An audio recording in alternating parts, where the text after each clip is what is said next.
Hi guys, welcome back to San Cristóbal in Ecuador in the Galapagos. Right now I am at Playa Mann.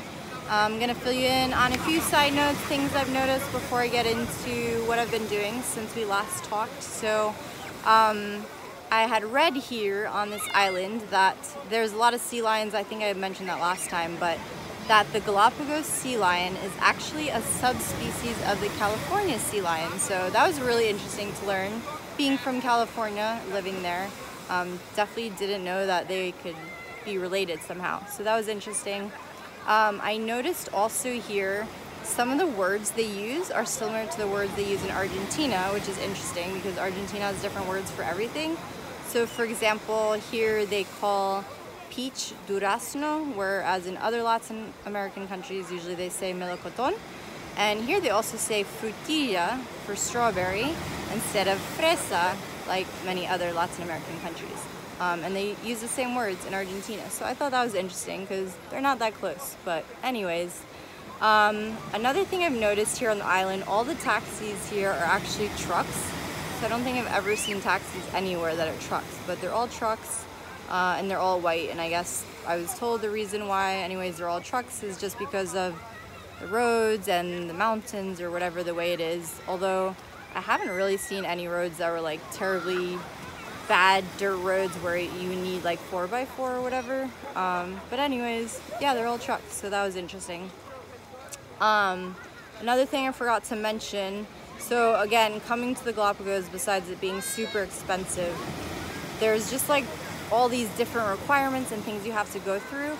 First time I've ever seen this, they actually fumigated the plane when we were on the plane coming here.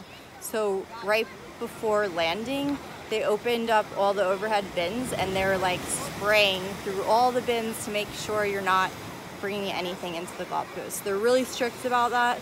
Actually, I was told yesterday too, like if you have pets and let's say you move from one island to the next, you're not allowed to bring the pet. Like you can't move animals between islands. You can't bring animals in from the mainland. You can leave the islands, go back to the mainland with your pet, but afterwards you won't be able to bring it back. So they're super strict about a lot of different things. I've learned about that here. So I'll fill you in on yesterday. Earlier in the day it was pouring rain where I'm staying, a little bit more inland away from the city. But anyways, so first half of the day, kind of similar to the day before. Literally have been trying to figure out how to spend my few days here without running around too much like crazy, but still getting to see everything, which of course is always difficult. So I spent the first half of the day pretty much doing that. And then by that time, it was later in the afternoon, I was trying to figure out what to do and just decided, hey, maybe I can surf because, you know, I've heard you can surf here. And the beach where I would need to go to do that wouldn't be too far away, whereas like checking out another new beach would be farther. So anyways, I was asking around where to rent a board, and I wanted to also find out because the shops where they rent surfboards are not near the beach. So I also wanted to make sure before I go ahead and rent a board, like, is it even worth surfing? Because I can't even see what the waves are like not being at the beach. So eventually I find out a place that rents them, and I like walk up to where the store is, and then I see a guy coming down with a surfboard. So I'm like, okay, I'm gonna ask him, you know, what the waves are like, because obviously I don't want to waste my time if it's not worth it. Anyways, so I end up talking to him, and he came from another beach and basically said it was small, so he was gonna get a longboard and go to this other beach, which was the one I was at the day before, Carola, and basically said he had another board and I could just like go with him if I wanted. So I was like, okay, perfect, great, sounds good, don't need to rent a board or anything. And that was the beach I was at the day before, looking at the waves thinking like, oh, they look so good to surf, you know, I wish I had a board. So it ended up working out great. Went with this guy surfing. There was literally no one else out there. Someone showed up for a little while on a stand-up paddle. But anyways, so we were surfing for about 2 hours, I would say. And it's literally been the best day I've had surfing my entire trip so far. So again, super random, unexpected, unplanned, and it was like awesome, super fun. I would say it took me a little bit to get back into it because the waves were actually bigger than I guess he thought or I thought based on hearing. They were small, relatively small, but they were good size and it was super fun. Again, that beach is pretty rocky, so that's the crappy part about it. I did hit some rocks. I have a little battle wound on my ankle from one of them, but nothing too bad. So anyways, that ended up being like a great finish to the day. Got some surfing in, super fun, caught a lot of waves this time, unlike prior times. Yeah, and pretty much just hung out the rest of the day. And then today I had finally decided to do this tour called 360 Tour, which takes you around the entire island, San Cristóbal.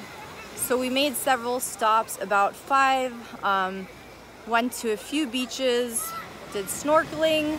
Again, Galapagos is known a lot for its wildlife, a lot of birds and species you don't see other places. We saw some blue-footed boobies is the name, or pato azul in Spanish. So these birds with blue feet. And yeah, we snorkeled in several places. Again, got to see like a lot of wildlife. Saw several turtles, like I've never seen so many turtles snorkeling.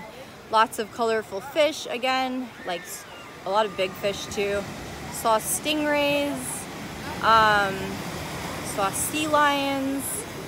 Anyway, so we made several stops, checked out some really beautiful beaches, white sand, blue water. The first place we snorkeled actually was like not really great visibility. None of the places were necessarily great visibility, but nonetheless we still could see like a lot of cool animals. And the last spot that we snorkeled at, which was actually really cool. It's called Dormido, and it's like this huge rock island pretty much in the middle of the water, and in between there's kind of like this one big rock, this other big rock, and like this channel in between, so you can snorkel in there. There's actually 2 cutouts kind of like that. So it was really cool under the water. You're just seeing like the side of this rock wall with really beautiful coral and fish, and really awesome, like the light hitting the water. It's hard to explain, but it was really, really cool. Like all the sights and sounds and everything. So it was a good trip. And actually, when I was swimming through that first channel, of course, me being me, like I always kind of jump in there first or early on, I would say, and just go for it. So I just started swimming through there, and like at some point turned to my right and there was literally a seal or sea lion like right beside me. And then I saw that, so I was like trying to point it out to everyone else to come see. And I was literally like super close, like I could touch him. And had also thought about that, like, yeah, I don't think I should be this close, you know? But anyways, it's kind of like waiting for the others to come. And then literally I feel like had a staring contest with a seal or sea lion. Like we looked each other in the eyes while I was having that thought of, I think I'm pretty close. And anyways, he bit me. I would say more like a love bite or a nibble, but literally like felt his mouth on the side of me. Luckily we were also wearing wetsuits, or I had one at least. It didn't hurt or anything, but it was just like, holy crap, he just bit me. So then I was like, I need to swim away from this thing. No puncture wounds or anything, honestly didn't hurt, but still scary enough to be like, I need to get away from this thing. So anyways, it was an awesome day. Glad I got to see more of the island. Of course, there's always more to see, but got to check out some beautiful beaches again, see lots of cool wildlife. Another story to tell, getting bit by a seal. And yeah, so that's what I've been doing. Actually met a girl on my trip who's moving to San Diego from Miami, so we've been hanging out now, grabbing a beer. I'm gonna hang out for a bit later too as well. And tomorrow I got a ticket to go to Santa Cruz, which is another island where I will play the rest by ear. I might go from there to Isabela or just stay there and then come back. We'll see. Again, I've been really indecisive while I've been here because there's just so many things to see and do, but not a ton of time, and everything's super expensive, so I haven't been making up my mind too well. But before the sun sets, let me show you a quick view of the beach and then I will take off. So there's a little gazebo there. another lighthouse. That's the city again, main port. Beautiful sunsets. The other beach, Carola, is back that way where I was at last time. And again, Playa Mann. So that is all for now. Hopefully I will either talk to you guys from Santa Cruz, if not Isabela, next time. Talk to you soon. Bye.